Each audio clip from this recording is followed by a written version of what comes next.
দেখেছি যে গানের পরে এদের খুব স্বতঃস্ফূর্ত রেসপন্স, সেটা আমার খুব ভালো লাগে।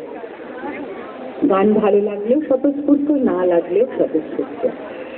তো অবশ্য আমার এর মধ্যে ওই ধরনের ভালো না লাগলে কি স্বতঃস্ফূর্ততা, সেটা আমার ক্ষেত্রে এখনো সেই অভিজ্ঞতা হয়নি। জানি না এখানে হবে কিনা, তবে চেষ্টা করবো যাতে না হয়।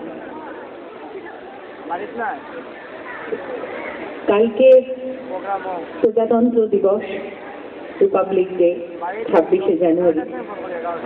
আমি অনুষ্ঠান শুরু করব একটি দেশাত্মবোধক গান দিয়ে, তারপর রবীন্দ্রনাথের গান। এই কলেজের নাম রবীন্দ্র সদন। এত সুন্দর কলেজ আমি খুব কম দেখেছি। আমি যে কলেজে পড়াই সেই কলেজটা ছোট, এই কলেজটা খুব সুন্দর। বিশেষ করে স্টাফ রুমটা এত সুন্দর, এত বড়, আর এখানকার মেয়েরাও খুব, ছাত্রীরাও ভারী সুন্দর দেখতে। এটা আমার খুব ভালো লেগেছে। করিমগঞ্জের মেয়েরা খুব ভালো সাজতে জানে,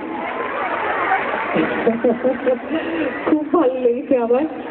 আর নতুন কচিকাঁচাদের চেহারার লাবণ্যটা একটা অন্যরকম থাকেই। সেজন্য আমি বারবার বলছি যে কলেজ সোশ্যালের ফাংশন বা কলেজের এই যে সুবর্ণ জয়ন্তীর অনুষ্ঠান 7 দিন ধরে এত সুন্দর করে চলেছে, তার মধ্যে ছাত্রীরা তোমরা যে এত সুন্দর করে অংশগ্রহণ করছো, পার্টিসিপেট করছো, আমার আসার আগে এত সুন্দর একটা ছোট্ট গান গাইলে খুব ভালো লেগেছে, খুব ভালো লেগেছে।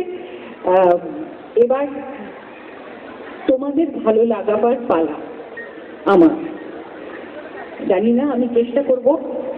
আমাকে ছাত্রীরা সকাল থেকেই বলেছে যে আমরা কালকে খুব একটা নাচতে পারিনি, আজকে একটু নাচার ইচ্ছে আছে। তবে আমি তো হিন্দি গান গাই না, ব্যান্ডের গানও গাই না। দেখি আমার গান দিয়ে কতটা নাচযোগ্য গান কতটা হয়। তবে আরেকটা কথা তোমাদের বলছি, মূলত তোমাদের জন্যই আমার আশা, ছাত্রীদের জন্যই আমার আশা।